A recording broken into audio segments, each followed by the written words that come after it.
All right. Welcome, everybody. My name is Kara Dodge. I am a board member for Cultural Connections, and I want to welcome you all to digital engagement, collections, education, and programs in the time of COVID. I want to extend a very special welcome to our Cultural Connections members. Thank you for being members of Cultural Connections. And to a welcome to everybody else who was able to join us this afternoon. Thank you for coming. I am particularly excited about this topic. I think it is certainly an understatement to say that 2020 was not the year that many of us expected, but I'm pretty thrilled because it's been a great opportunity for us to learn quite a bit about digital engagement. And so we're going to dive right into that topic. I mean, you shall see that at least us here at Cultural Connections have obviously mastered digital engagement with another Zoom. But as your fellow student, I am thrilled to be able to help guide our conversation tonight. So you're actually going to help us tonight with this conversation. You're going to help us choose the questions that we ask our panelists. I'll explain a little bit more on that a little bit later. But you will also get an opportunity at the end of the program to ask your own questions if we don't get to anything and something comes up for you. Please do use the Q&A function at the bottom of the toolbar down here in Zoom to ask your questions. Now, allow me to introduce each one of our panelists. Jen Maxcy currently serves as the Assistant Director for Public Programs at the Skirball Cultural Center in Los Angeles, where she oversees programming across multiple disciplines, including music, performance, literary, and film.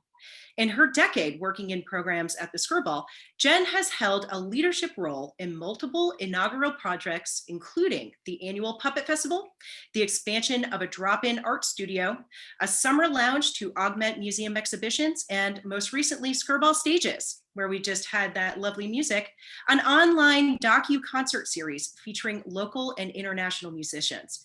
In addition to music during the pandemic, Jen has led a team to adjust to online programmings, including literary talks, film presentations, and classes.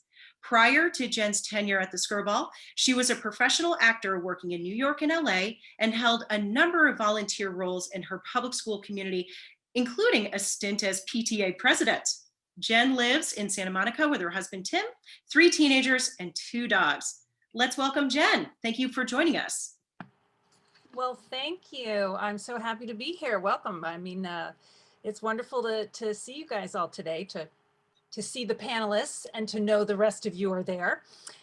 So briefly, I'll just tell you, because I know we're talking about the pandemic and things that we've done to adjust. So the Skirball is fairly large-ish. We are a museum and a cultural center. So my department is one department. We have exhibitions because we also have a museum. We have a whole education department. We have a whole private events and catering department. So in the programs area, we invented a sort of online, as you heard some music from it, a docu-concert series called Skirball Stages. We've done 4 episodes of that. And we can drop that link and you'll be able to explore those episodes. We've also held a number of talks, and then we record them and put those on our YouTube channel, and you can see some of those. We'll drop that in the chat too, the same YouTube channel, the Skirball YouTube channel.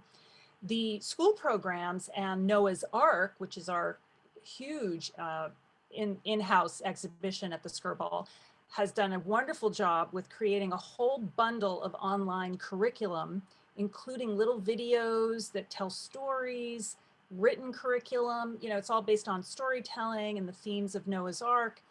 And we'll drop that link in there for educators. We've done 2 exhibitions online. The first one is gone now. It was about voting, and it was very interactive. You got to vote and, you know, do various things. The second one is up right now. It's based on a book by Nick Kristof and Cheryl Wu Dunn. It's called Tightrope: Americans Reaching for Hope. Nick and Cheryl wrote the book. We created this sort of online exhibition about the book. And we'll drop that link. And then finally, our catering department, because, you know, we can't do private events, has been doing these suppers where they make the supper, you know, you order it, and then you have to come to the Skirball to pick it up. But it's sort of, they've paired it with the evenings that we do the Skirball Stages premiere. So, you come, you get your supper, and then you go back home and you eat your Skirball supper and watch the show. So those are I think the big things that we've done. Wow, that's fascinating. Talk about dinner and a movie. That's what a fun way to be able to continue to interact in an innovative way with the Skirball. Thank you, Den.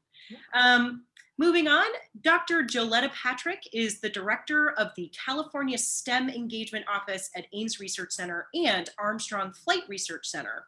Dr. Patrick is a native of Greensboro, North Carolina, where she attended North Carolina A&T State University and received a Bachelor of Science in Electrical Engineering.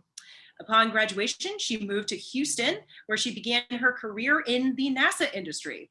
She worked as a flight controller for the International Space Station program and time-phased power analyst until assuming a role in the Office of STEM Engagement. Shortly after assuming that role at Johnson Space Center, Dr. Patrick moved to headquarters in Washington, D.C., where she served in various capacities such as agency manager for the Minority University Research, the Education Program, and the National Space Grant College and Fellowship Program. Correspondingly, she also worked a short-term assignment as a senior fellow for the White House Initiative on Historically Black Colleges and Universities. Dr. Patrick received a master's and doctorate of business administration from the University of Maryland Global Campus. In her spare time, she works with the North Carolina-based lupus-focused nonprofit known as Beautiful Butterflies and is a proud member of the Delta Sigma Theta Sorority Incorporated. Welcome, Joeletta. Thank you. I appreciate that. Thank you so much, Kara. Just really excited to be here and join this illustrious panel. I'm going to look over to the side as if I can actually see you. And a huge thanks to Cultural Connections for the invitation.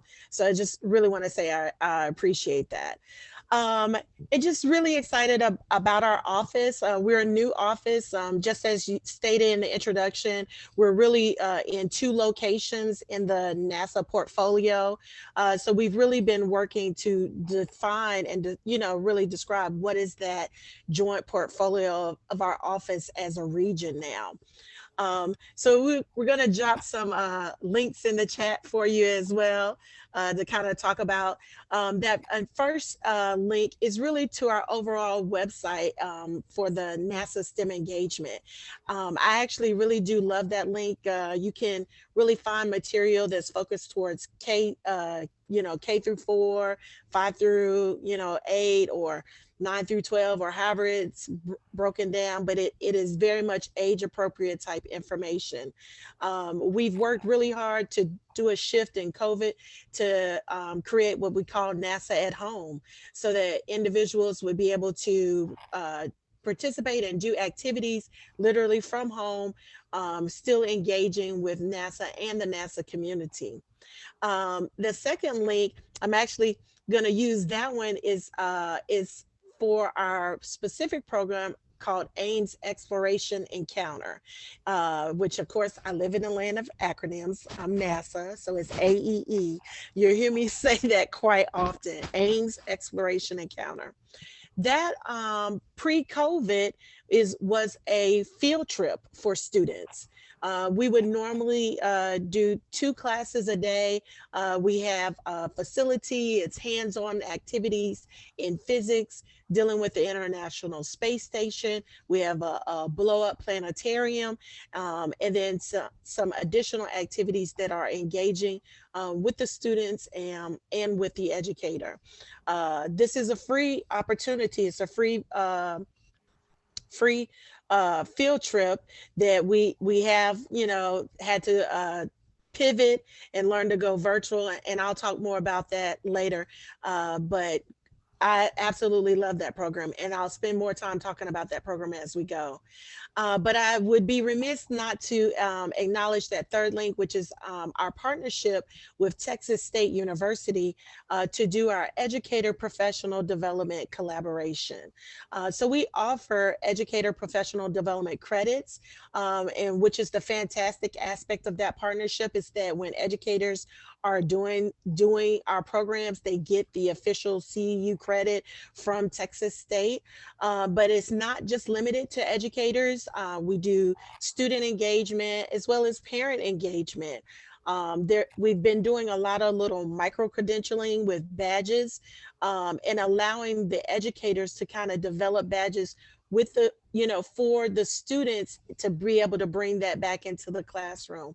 So it's been a lot of great activities and materials that have been going on with Texas State. And then I always have to definitely acknowledge this part of our portfolio is the internships. And you talk about pivot, that is definitely one place we have pivoted when it comes to offering our internships summer, spring, and fall. Internships are really available for undergrad, grad, and high school students. You have to be at the age of 16 at the time of application, but just huge benefits in this pivot, but looking forward to dialoguing about that more through our conversation. So with that, I'll turn it back over to you, Kara, and thank you so much. Thank you, Dr. Patrick. And, it is true. It's been amazing watching NASA actually pivot the internship program by itself. I think we all of us who've had the opportunity to participate in internships, part of the allure is being able to physically be in a new place. So how do you continue that? I'm looking forward to discussing that more. And let me turn to our third panelist. Last but certainly not least, Julie Scott has served as the executive director of the Rosicrucian Egyptian Museum in San Jose since 2000. She is also a member of the board of directors of the Rosicrucian Order, the philosophical organization that sponsors the museum.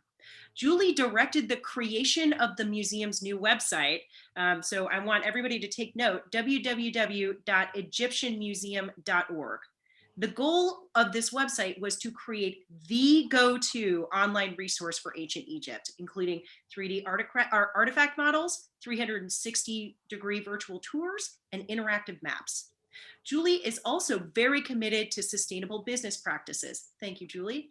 The Rosicrucian Park is recently achieved net zero carbon status. Welcome to the panel, Julie. Thank you very much. And many thanks to Cultural Connections for the invitation to be part of the panel, and it's nice to be with all of you. So as Kara said, our goal was to create the online resource for ancient Egypt. And we began this project a couple of years ago and focused on one project per year. We found that if we tried to do it all at once, it was so overwhelming that we weren't getting anything done. So one year we created our app, and the next year we created 360-degree tours of the museum and all of Rosicrucian Park. And another year we created 3D models of our artifacts. So we have been leveraging all of these resources during COVID so that it is like you're really at the museum. With the 360-degree tours, you can descend into our tomb and go into the burial chamber. And with the 3D models, you can virtually pick up and hold in your hand an artifact from 4,000 years ago. So it's so nice to be with all of you, and thank you again. Thank you, Julie. I am so excited about the work that you are doing over at the Rosicrucian. I mean, ancient Egypt, I think, can inspire anybody. So it's thrilling to be able to really experience that even when we can't go to the physical museum. Thank you so much for joining us. All right, now I want to turn our attention back to you, audience members, because you all are now going to help us shape the next portion of our program. Here in just a moment, you will see a poll pop up. On that poll, there are 6 questions. Now, unfortunately, we do not have time to ask all 6 questions, so I'm going to ask you, vote for your favorite 4.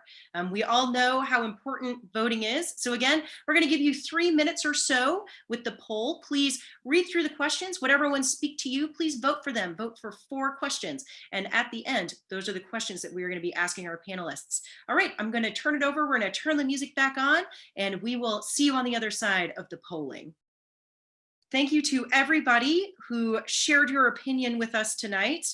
I am very excited to get this conversation going with my fellow panelists. All right, so we are ready to go. We can close the panel, or excuse me, the poll, and get going. So welcome once again to all of our Cultural Connections members, everyone else who was able to join us, and especially to our panelists tonight. I like to call them J Cubed. So to J Cubed, thank you so much.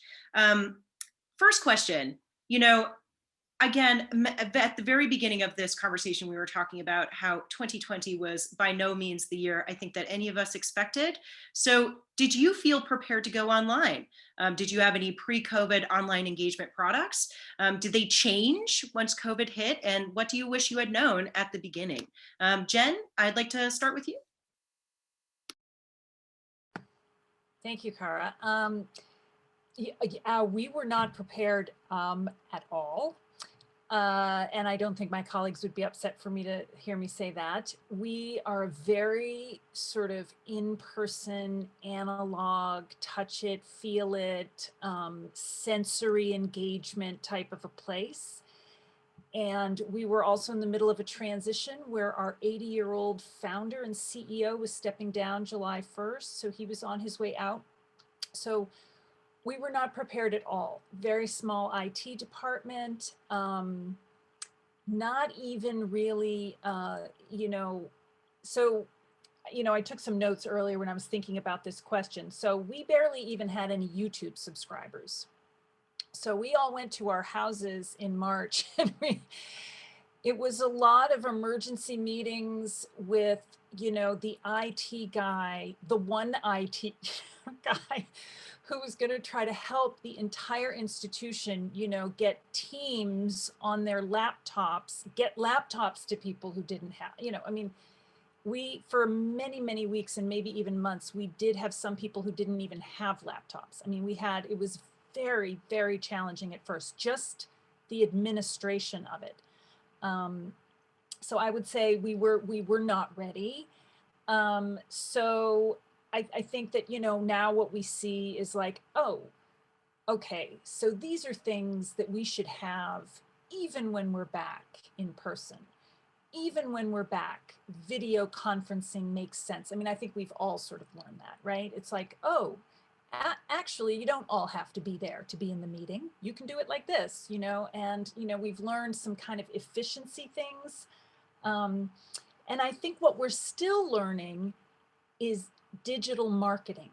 So our entire marketing strategy at the Skirball was simply to get people to the Skirball. The website was set up as a place where you would come to get information about coming to the Skirball. So the shift into, oh, we actually have to produce some content and put it on the website. And these various departments, education programs, like we have to put together some things, some products for our viewers and our audiences. And we were never the ones putting the products together. We would present the products that someone else put together, So those things really were just a head spinning kind of shift.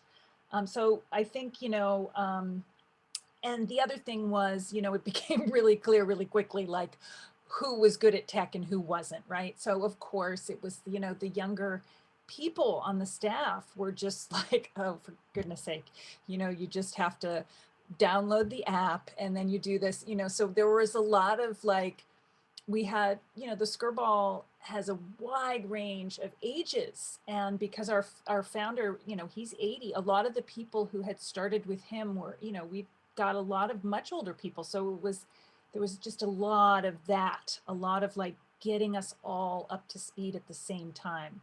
So I would say we were not ready. But I'm really proud of us because for as many people as we have and as many different skill sets as we have,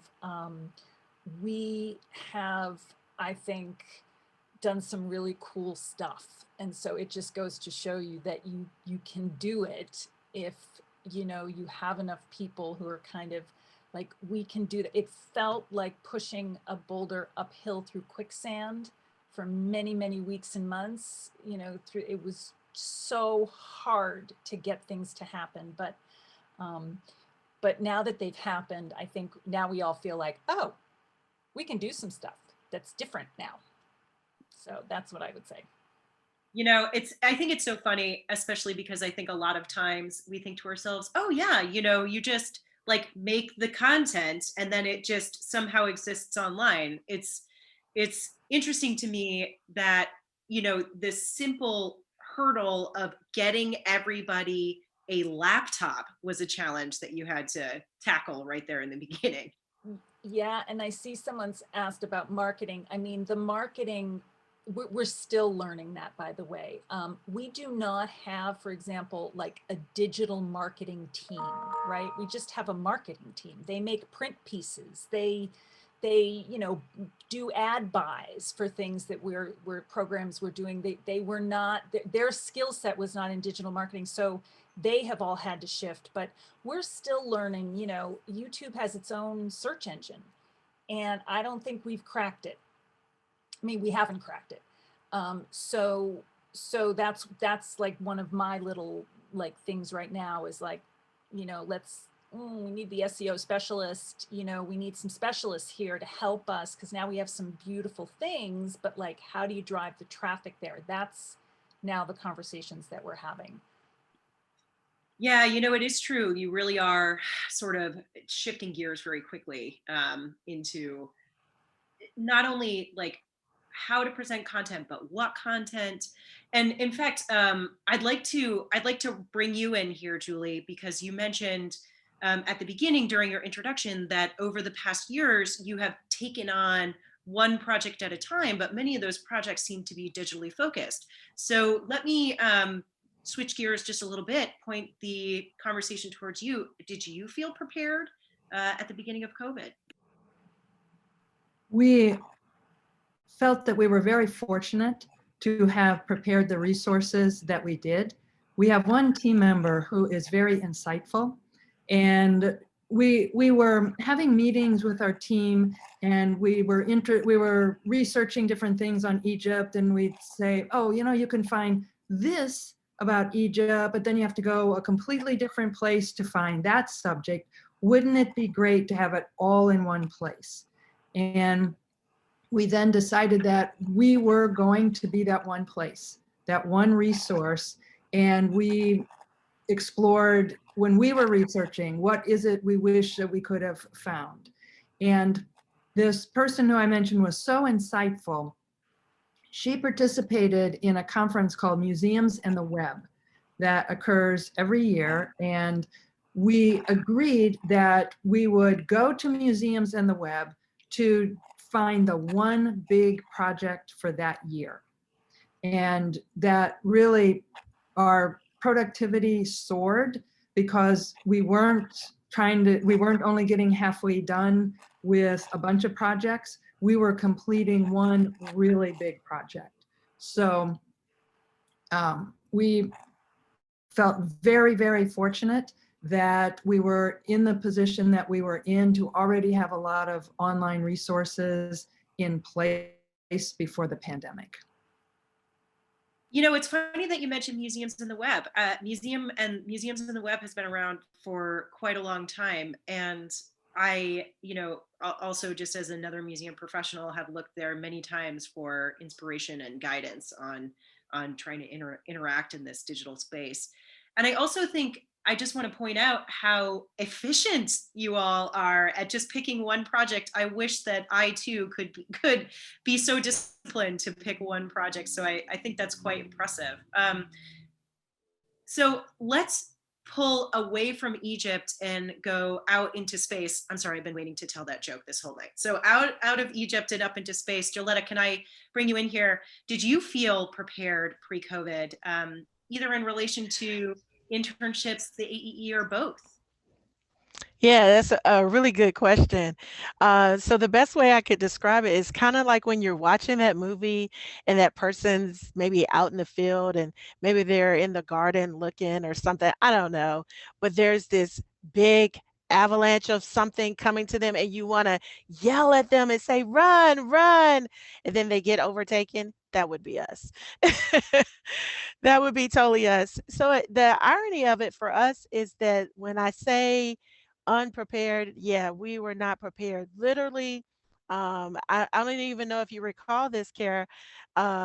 It was a Friday, and we were doing what we call a telework drill, and so everyone was practicing, and in fact, the AEE was one of the only functions that didn't do the drill because we still had student scheduling, so we still had the students come to site as usual to do our engagement. But literally over the weekend, we got the call of we're going to mandatory telework, and you're reaching out to the team, and you're like, you gotta call the teachers and cancel this and everything. So there was a huge period of time where we were just literally canceling month by month, what we were going to be able to do and the like. So, did we feel prepared? No, none whatsoever. Um, uh, and I would say this is that because we did, take that time and kind of cancel it, it gave our team an opportunity to kind of step back and say, okay, how are we going to do this? It doesn't look like we're going back. This looks like we're going to be here for a while. How do we create an engaging activity that will be, beneficial in all realms?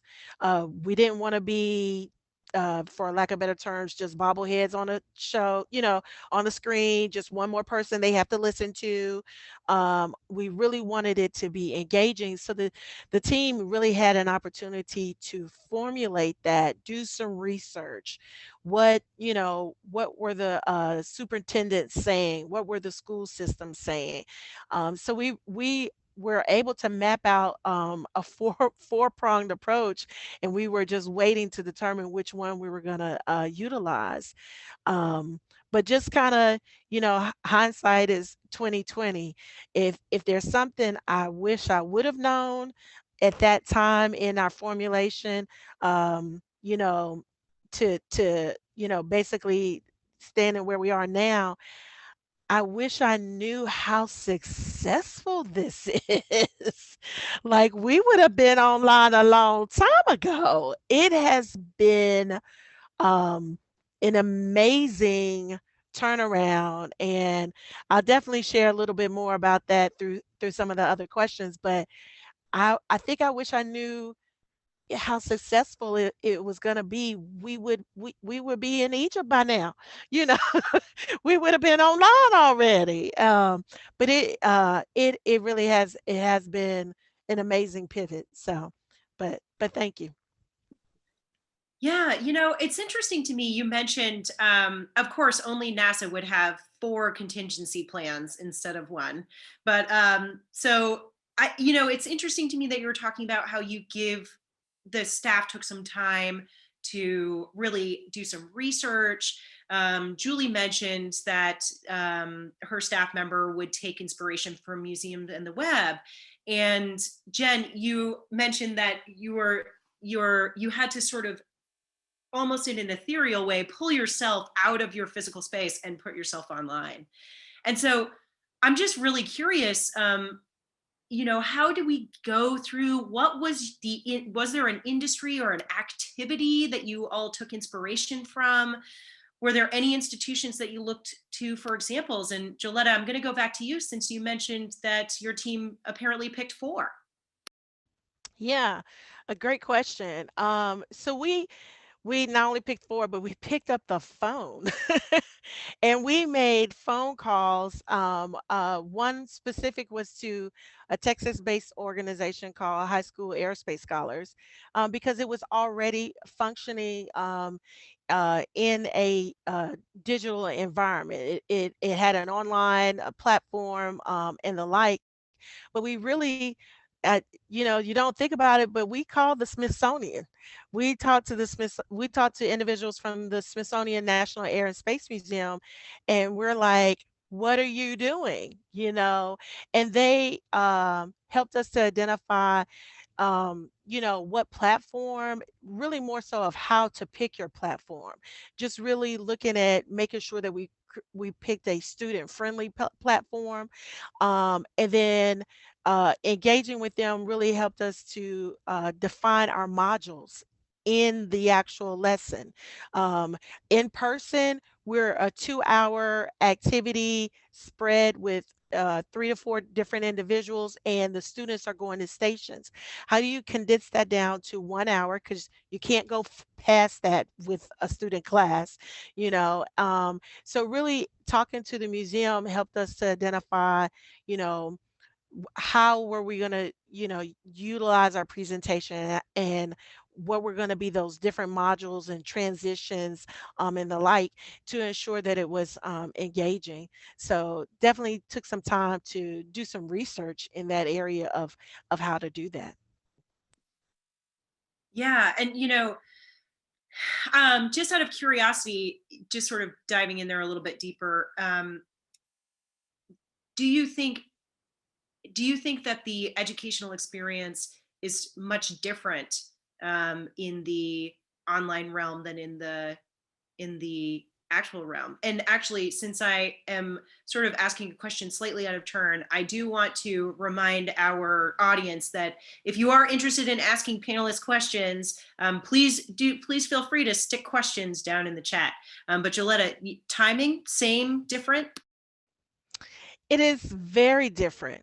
Um, Very different. Um, Boy, is it different. One is really in that static engagement. That's why I say you really can't do the just straight, just talking kind of lecture. And even if it's a video, like that doesn't still quite get it. You really need to engage them and have them do something in order to kind of change that dynamic. And then I think the other aspect of is if you really start to process how much digital media our students are receiving. Our students really are looking at YouTube, they're looking at TikToks, they're looking at Snapchats.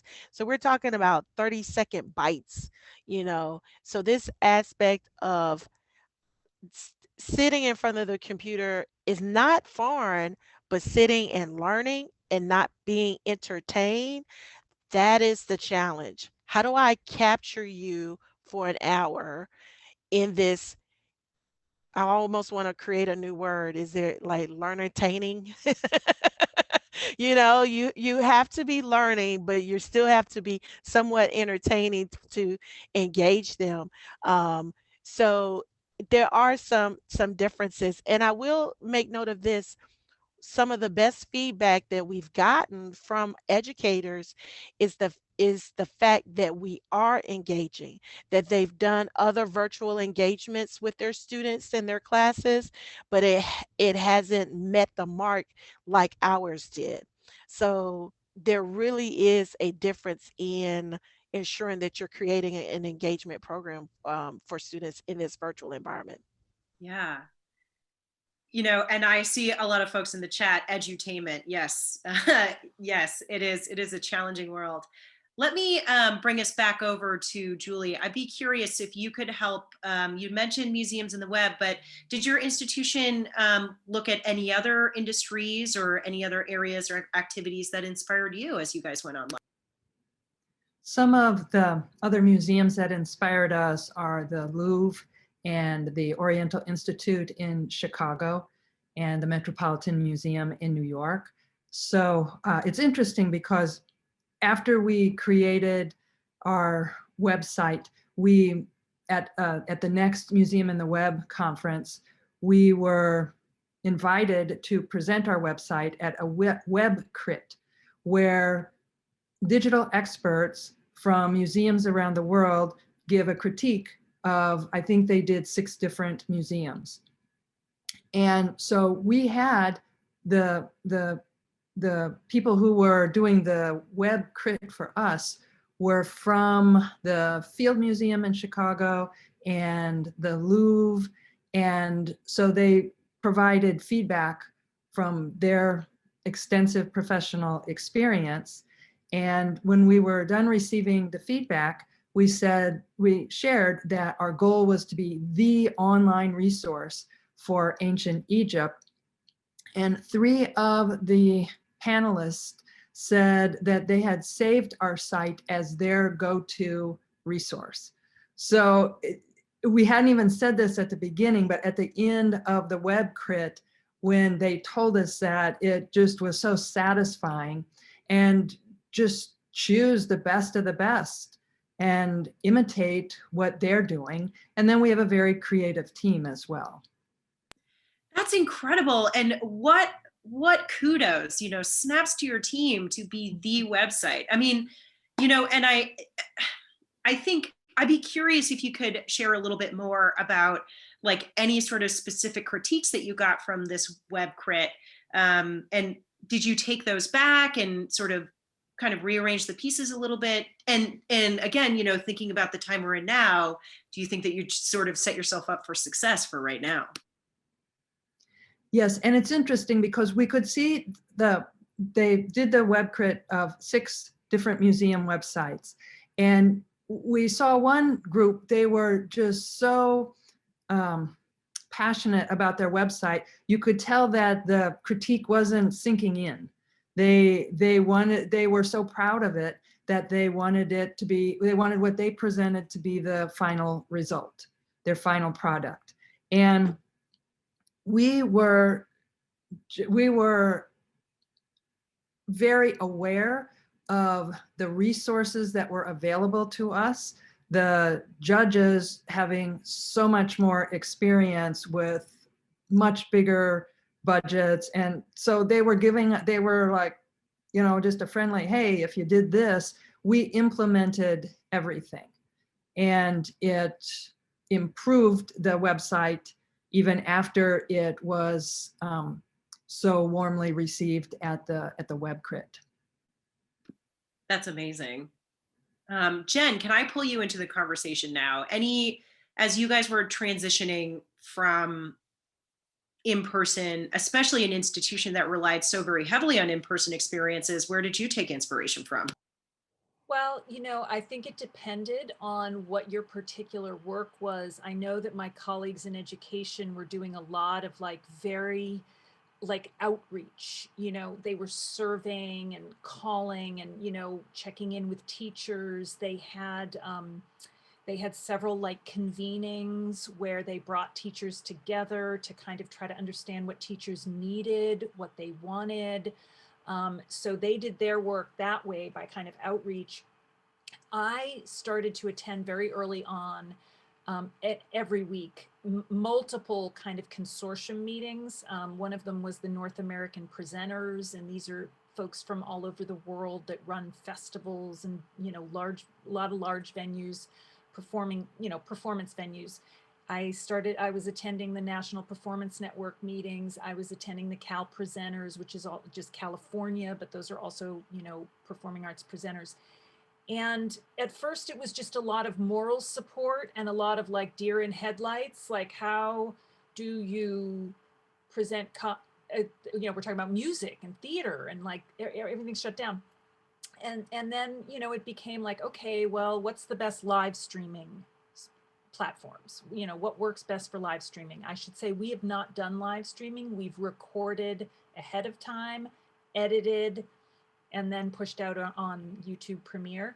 But I now know, I sort of, and I set my production manager to kind of do all of that. So I would say for me, it was a lot of inspiration from people in the field. And then I would go and watch what they were doing. And I would think, oh, I don't know about that presentation of music. I think we want to do something that's even more kind of, engaging. Maybe we want to learn a little more about the artist. And I will say that whenever we did concerts at the Skirball, I would always tell the musicians, because the Skirball is such a place of storytelling. I always say, you know, part of why you're here is so that you can tell the audience like about your story. You know, you're from Malawi, and this is what you're passionate about. So I want you to talk to the audience about that. And sometimes artists do it and sometimes they don't. Well, in Skirball Stages, this online kind of docu-concert series that we created, it was built in. We interviewed them. And so, we got that juicy storytelling piece that, and this is Joeletta, a little bit of what you were saying was, like, oh, wait, we could have been doing this all along. We could have been making these really cool episodes all along. So I would say it was just, for me, a lot of my colleagues who were presenters of performance. For my other colleagues, and I certainly know in the museum department, they were, looking everywhere. We engaged a lot of artists in our efforts, I would say, just across the board, just a lot of artists. We kind of like, first of all, we wanted artists to get paid in this time, which we knew was not happening. And so we were sort of like, who can we, oh, there's a filmmaker. Oh, we're going to do this online exhibition. Oh, someone has to create the video. Oh, who can we pay to do, so, and we have a lot of creative people on staff in Noah's Ark. So they're all the actors and the things, and a lot of those people who came to the job with that skill set, performative skill sets. So we engaged a lot of creativity and then paid for that so that it could, so yeah. I have to say, hats off for continuing to try to give people, paid work in the middle of a pandemic. So kudos and snaps to you, Jen, and the Skirball, for continuing to try to pay artists this time. It's been, difficult, I would imagine, for many different groups, but I would imagine artists feel a special pain on a certain level. Yeah. And, so you, as you mentioned, both you and Joeletta, and Julie too, you guys all had these great successes over your digital products. And so, but I'm sure that it wasn't a smooth ride.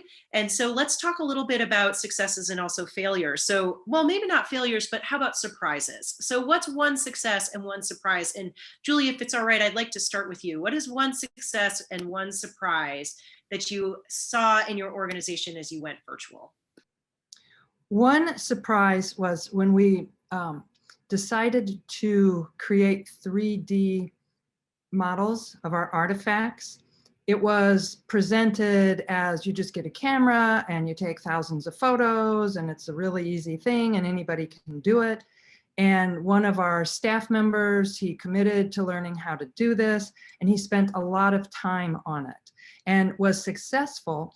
But then we learned that there were professionals who did this for $125 per artifact. And we wish that we had gone that route.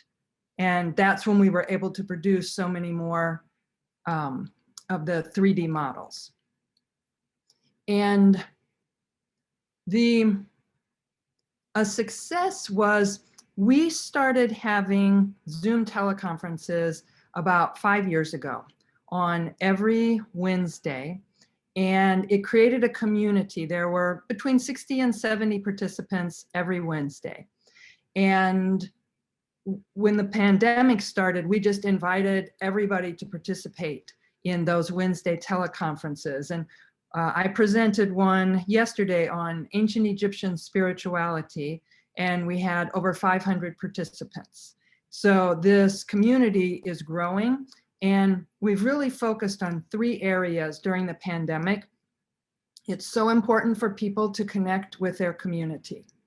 And it's good for everybody. Everybody wants to feel that connection. And we also try to include information about staying healthy, even if, like yesterday, I presented what the ancient Egyptians did to stay healthy, which we can do today. So it's tips that people are like, oh, I'm going to keep coming back, because there's good practical information here. And then the third area that we focus on is that people really want to be of service right now. A lot of us feel, a lot of people feel a little bit disempowered, and to be able to give back to other people is especially important right now, to have a chance to be of service to others. So this was something that we started with our small Wednesday teleconference some years ago, and that's the pandemic there. It's that venue is now providing such a service to a lot more people. So just to dig in a little bit more, Julie, what would you say was like a typical attendance pre-COVID, and how much do you think your audience has grown during this virtual time? On those weekly teleconferences, well, we maybe 50 to 60 people before, and usually we have about maybe 375 to 400 participants since the pandemic, not from day one, but regularly we have that many. But people were especially interested in the topic of ancient Egyptian spirituality. So I think we had 505 for that. And then every quarter we do a Sunday afternoon program where we have 4 different speakers come in, and we max out on our Zoom capacity at 1,000 participants for that. That's incredible. What incredible growth in audience. And, I think that's, correct me if I'm wrong, but I feel like many of us have found that during this time, that as we look to engage online, we are engaging online. We are engaging more people online.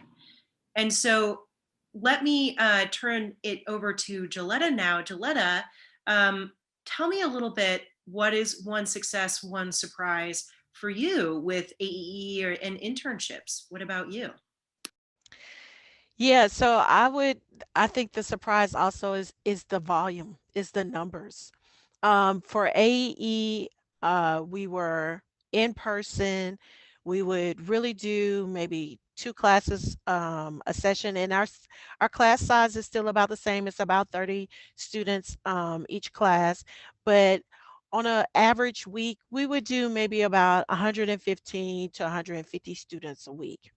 We've gone virtual, and we offer 4 one-hour class, and we are averaging about 450 to 500.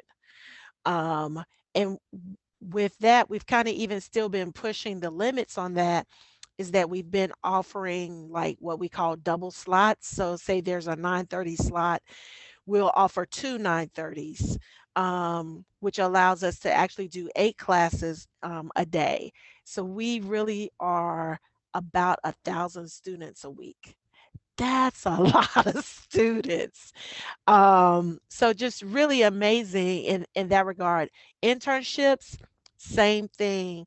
I think initially when we started doing internships, I would say our scientists were probably skeptical. Will the students really be able to do real work? They're not here, that whole thing. Totally blew them out the water. So after that first session, I think every session we've probably almost doubled our numbers. We've even flexed or become flexible in how we offer our internships. Normally, we offer full time, 10-week or 16-week during the spring and fall, and 10-week in the summer. But being in a virtual environment, we've actually offered part-time internships.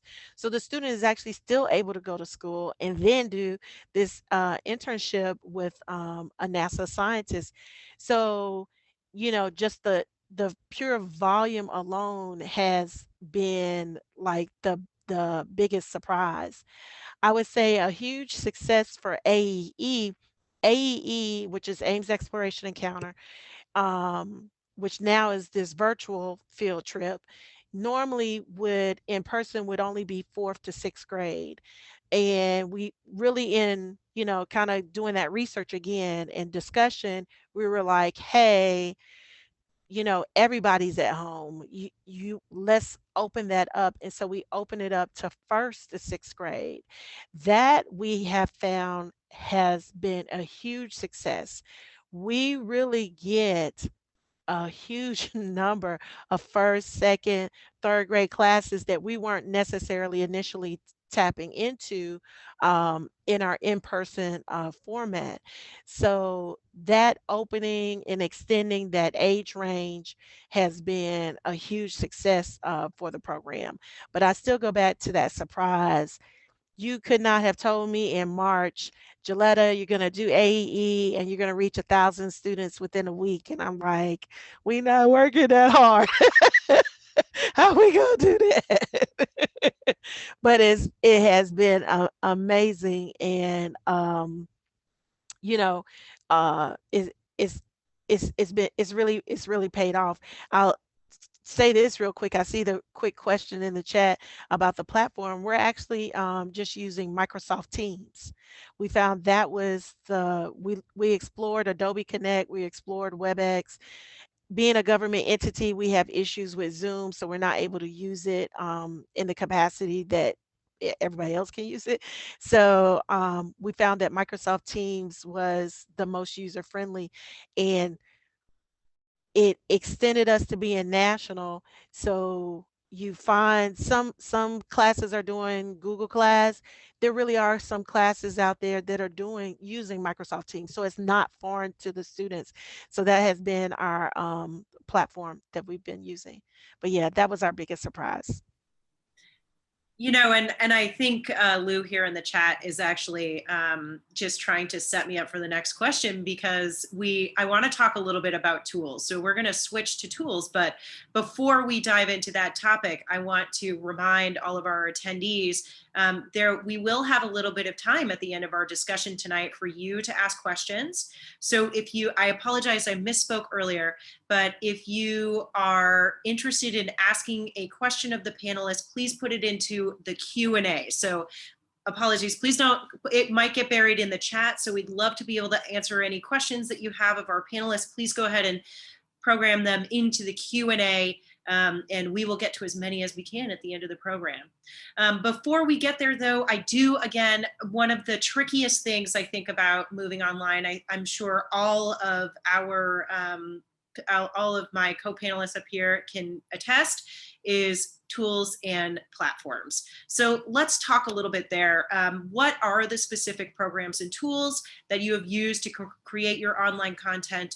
Did you change tactics or tools once you went virtual? In other words, were you using something before and changed? And what are the costs? All of this stuff, of course, is not free. So Julie, I'm actually going to turn it back to you. Would you mind having so much long-term experience? You mentioned a little bit about some of the collection items costing less if you hired out. What are the tools you use today?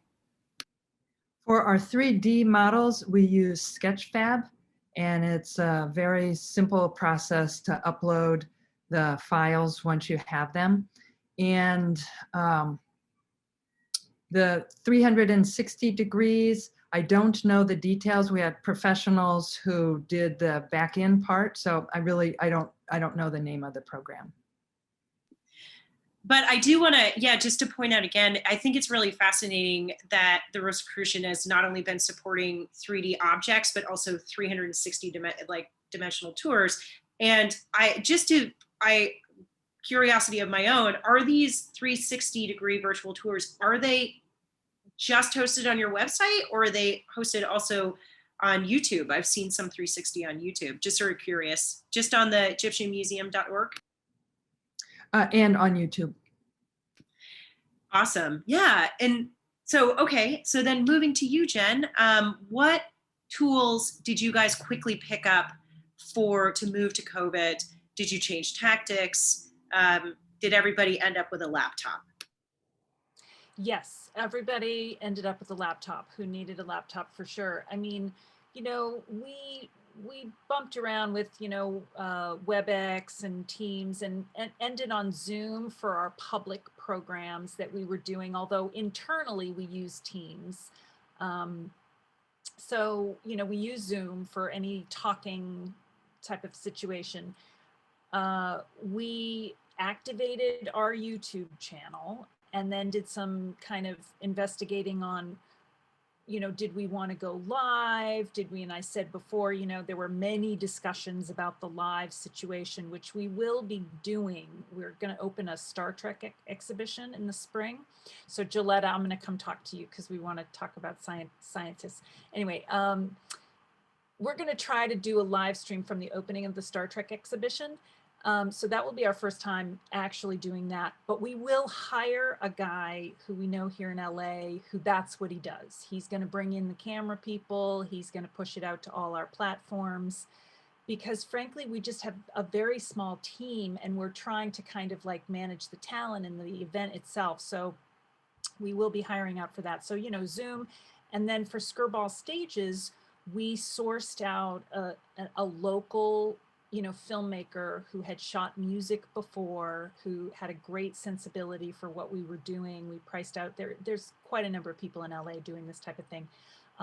It's a very expensive way to go, I will say, of course.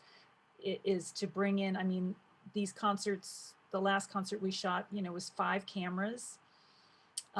So it's a 5-camera shoot, and then they take the footage back and they edit it. We also, in each episode, there's a remote artist that sends us footage. Now, obviously we're not shooting that because it's in Brazil or it's in Denmark or it's wherever it is, but our editor had to kind of meld that into the episode. So, those, I would say, it's $25,000 to from start to finish to create, an episode of something that is then like a standalone, beautiful kind of docu-concert thing. So it's not cheap. That's about the cost, believe it or not, of a live concert anyway. So,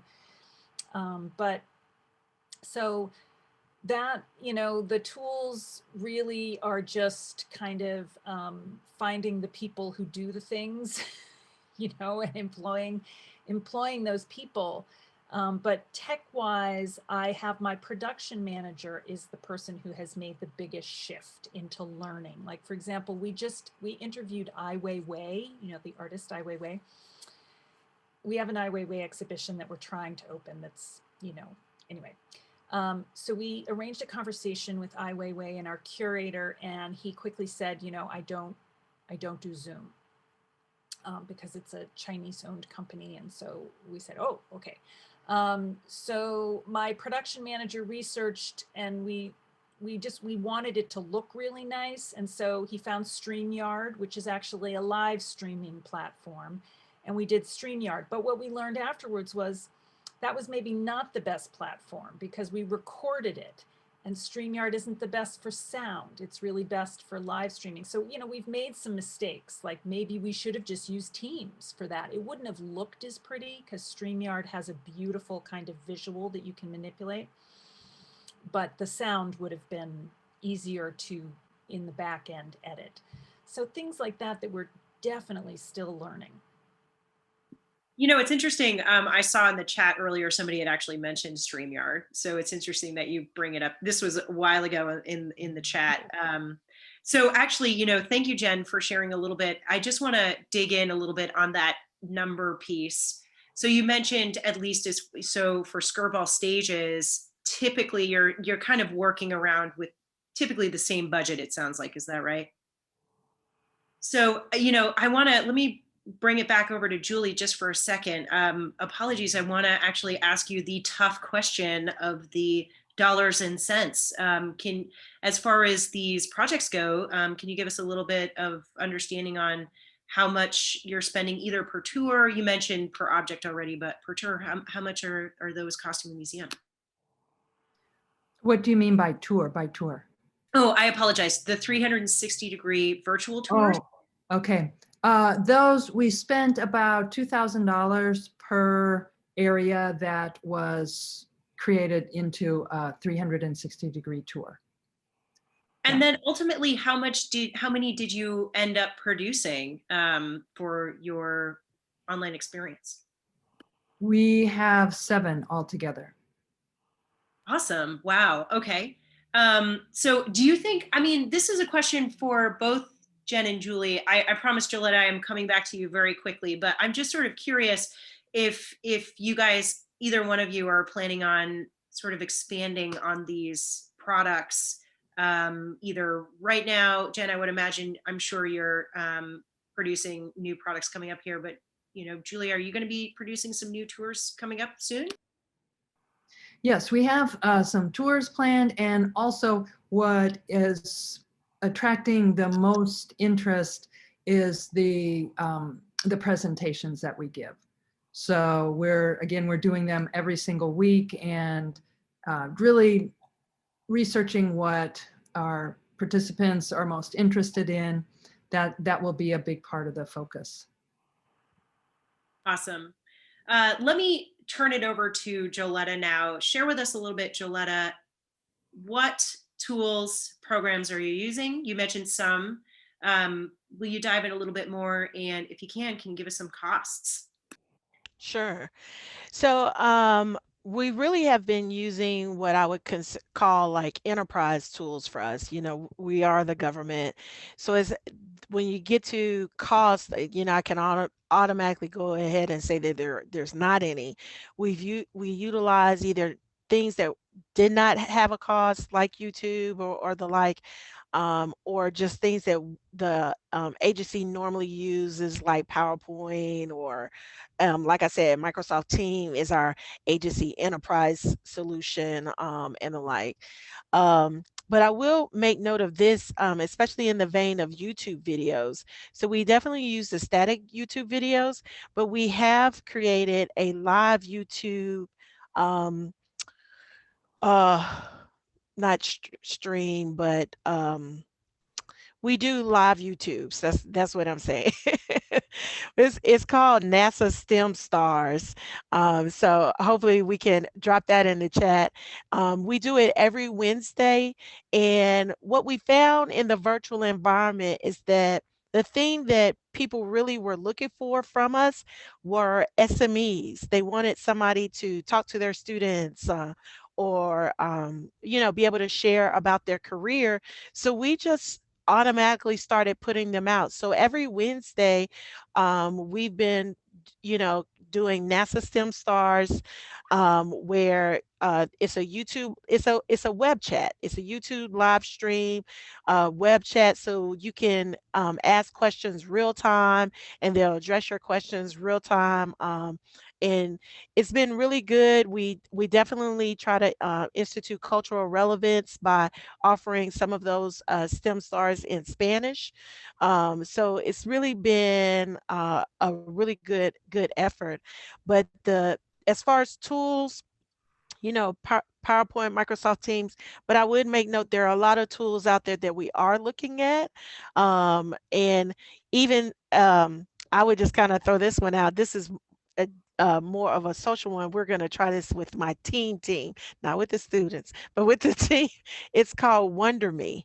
I don't know if anyone's heard of that, but we're looking to try to create a virtual happy hour, where you can actually go into a space and talk to people like you would in an actual happy hour room.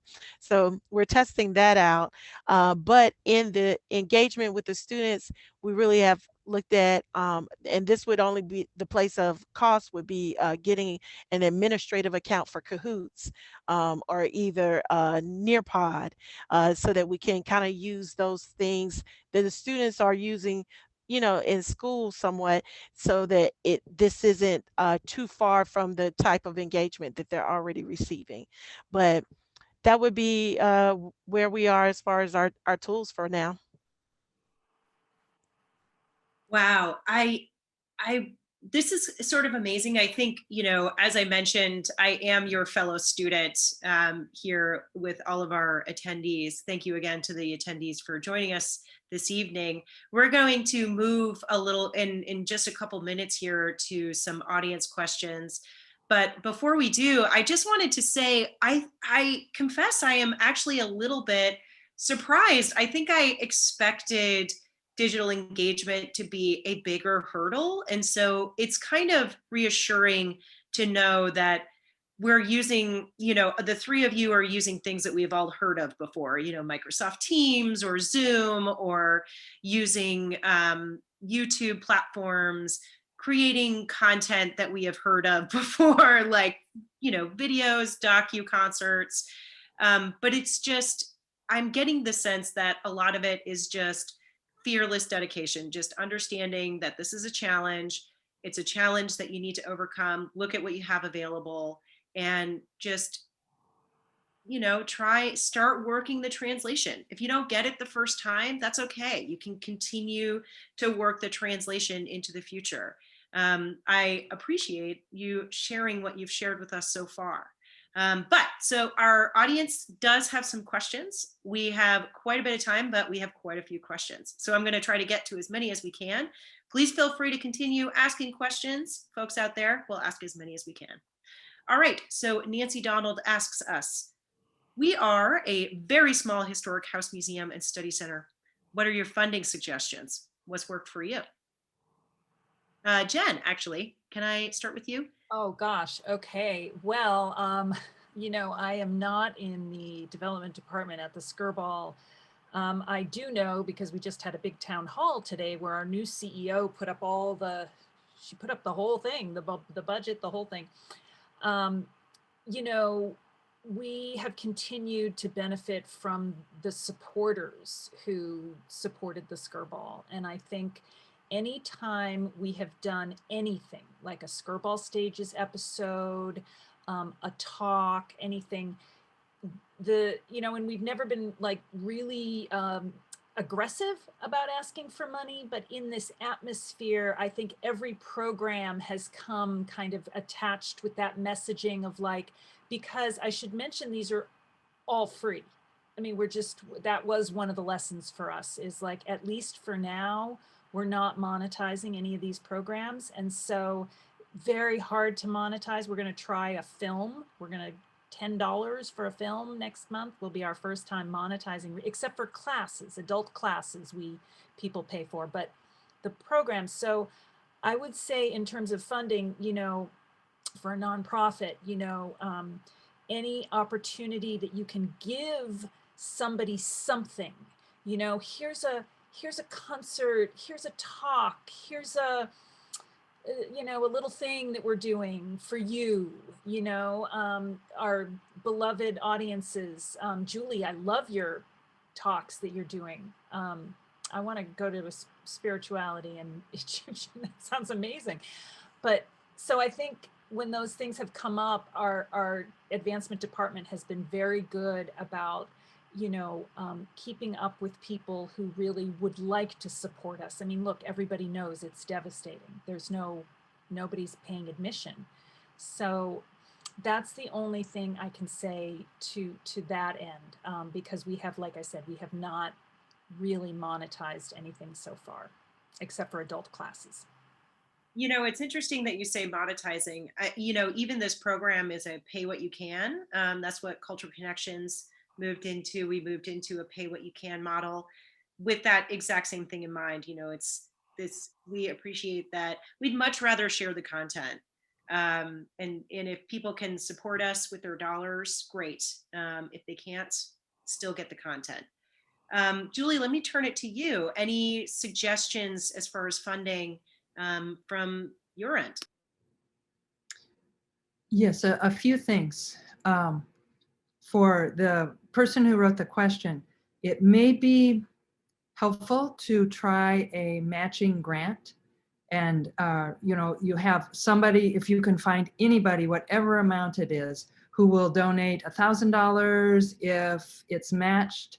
I have seen amazing things happen, whether it's a small amount or a much larger amount, that it just motivates people. So matching donations are extremely helpful. And then once you get somebody to do that, then if somebody gave a lot, let's say you have your donor and someone else, and they would match 1,000, and someone else said, oh, here's 500, I want to help you. Then you could ask that person who gave 500, oh, would you like to make the matching gift next time? And I think a lot of us are hesitant to do that. In my experience, people feel privileged to be able to be the one who brings in all that support for the organization. And at the Rosicrucian Egyptian Museum, all of our programs are free as well. And we do have the advantage that our museum is sponsored by members of the Rosicrucian Order. And they know that we've been closed since last March. And we have members all over the world, and they're sending donations. We have, we're not charging for things. We're not doing big appeals. We're just we're demonstrating how we want to help people during this very challenging time.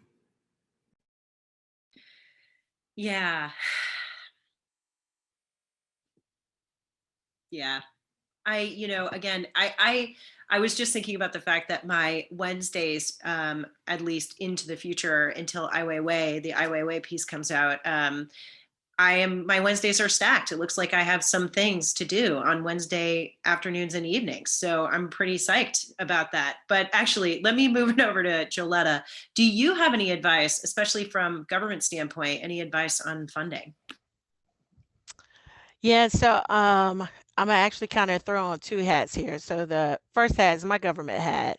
And I would make note that we NASA actually have grants or solicitations that are for museums. I need to provide this link. They don't have this link yet, so we're gonna get it to you in a second. But we have a solicitation system, and we do. It's not every year, but it's real close to an annual basis that we put out a call for museums and nonprofits and after school care type of programs to submit proposals in various topics, various areas. It depends on the flavor of the juice that particular year. So I can't give any guidance there, but I would always encourage you to do that. It's actually called Team 2. Forgive me, that's an acronym. It stands for something, but I'll get it together and help us get into the chat for you. My second hat is actually it's my personal hat. I have a certificate in fundraising management from Indiana University School of Philanthropy. Y'all know that word. My mouth is tired. But a couple of things, I think what Julie said is a great idea, and really the research talks about that and really echoes exactly what she's saying. It's the ask. You find the institutions that get the most money are education and churches, and it's because they're always asking. And so we don't think to ask, and sometimes we don't think to ask our volunteers, and you'd be surprised how often our volunteers actually do want to give. Yes, they're volunteering, but they want to be a part because they believe in it. Um, if it was a different structure, I probably would say, hey, is your board given? Because that's really where you have to start. I love Board Source. They're great in board training and excellence and board leadership. But one of their major statements is that you could tell the health of the organization by how much the board is involved and is giving. So those are just a couple of things that I would just kind of throw out there as far as whenever you're starting to look for funding. And thankfully, Joeletta mentioned the Teams 2 grants. We have some incredible tech support behind the scenes. Big thank you to that tech support. They've gone ahead and shot that link right into the chat, everyone. So it is there. It's a bit large and ugly, but the Teams 2 grant link is there.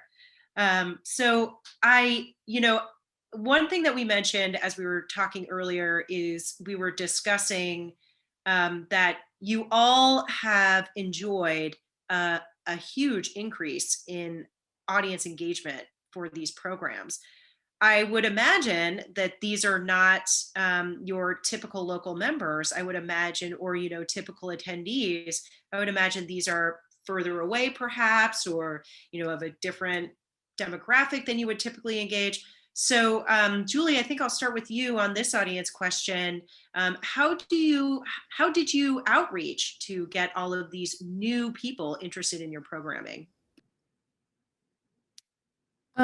We used Meetup and Facebook. We have about 300,000 followers on Facebook, and we contacted our members. We have our own platform for our members, so that our communication and calendar. So we made sure that members and friends of the museum were aware of it. Those are the primary ways. Jen, how did you outreach for your online programming? Well, I mean, we're essentially still engaging in the same way marketing wise that we were before. And this was sort of what I was saying before, is that it feels like the Wild West when your talk is competing with a million other talks. And as here in Los Angeles, I mean, we have so many incredible institutions just in LA. So this has been the ongoing learning for us, is how do we get our program to stand out? I would say, we see about a 50% drop off from RSVPs to attendance, which is kind of along the same lines as what we see when we do a free in-person program. People can hit RSVP, but then they don't show. So, obviously engaging all the social media, all the platforms. Julie, we don't have nearly as many social media followers, so I think, we have more Instagram activity than Facebook activity. So, they've been kind of really trying to work on the Instagram. But I think that's been the trickiest thing, frankly, is how to have our programs situated so that they stand out in some way. Very, very tough. I mean, obviously the members and the regular people who know about the Skirball, and we still are sending out, I don't even know if I have it here, but believe it or not, we're still sending out our printed program guide. It is being mailed to people because our new CEO felt that it was an important piece, that it goes to like 14,000 homes. And that, we have so many thousands of people who have come to rely on it. They receive it in the mail, they look at what they'd like to attend, and they go online and they, hit their RSVP. So we're still doing that. So I think, more will be revealed in terms of whether we can get a digital marketing specialist to kind of help us weed through some of that. Joeletta, I know that, of course, NASA has a lot of stuff. Jen mentioned competing with other talks. I think one of the things that NASA does is a lot of competing with itself. So I'm curious if you have any insights or anything that you want to share about outreach to increase your attendance. Yeah, I wish I did. I wish I had the 8 ball or the golden lamp or any of that. No, a lot of our outreach has been grassroots. I mean, I think that's probably another reason why I feel surprised and amazed. I know that we haven't had the real plan like I would want. I mean, I think in some regards, we already had an established base. One of the things for AEE specifically, which I'm super excited about, that this year we will be celebrating 30 years. So, there literally are people who work at NASA who came through the AEE when they were kids. So we've been around for a while, and so we have a very good constituent basis. So obviously when we go virtual, we just throw that blast out, hey, we're virtual, go sign up if you're interested.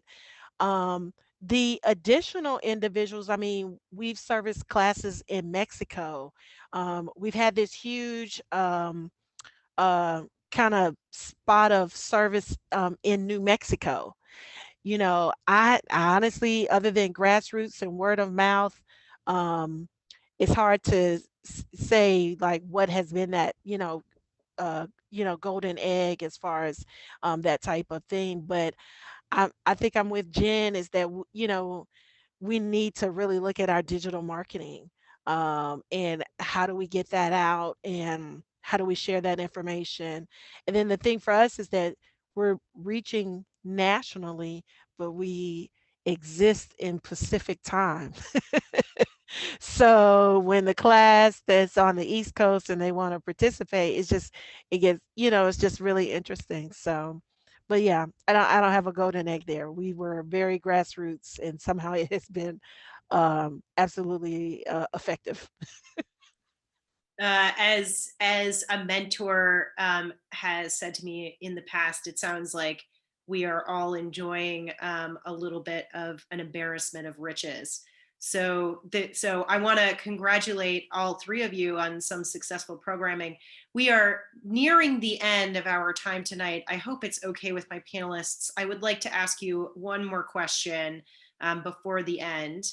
And I also want to let everyone know these are some amazing questions that we've gotten from our audience. So we will be answering these questions in text form with our panelists. We'll try to get some answers, and we will be posting online. So more from that front later, but thank you to everyone for submitting questions. Let me ask this one last question.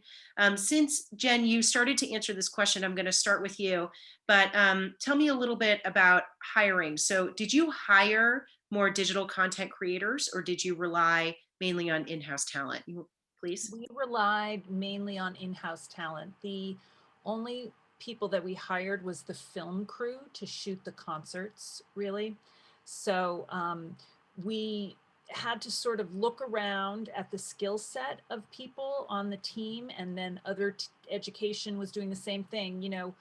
Who is best going to be suited here to help us, understand, these platforms, who can set up production for us, who can set up. So, we have utilized, of course, like most people, we're very, very fortunate we didn't have to furlough anybody, but, immediate hiring freeze. So as soon as, we were not able to hire anyone, and actually in my department, we had the music programmer job we were in the middle of interviewing for it.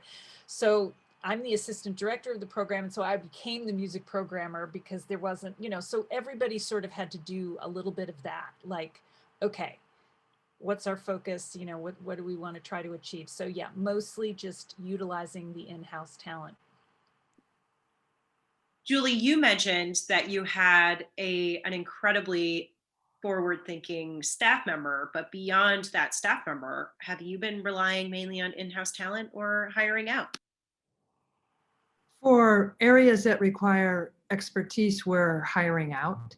And when we were talking about social media just now, I was reminded that we've begun using Slack, and we're engaging our volunteers from around the country to help with social media, so that they're able to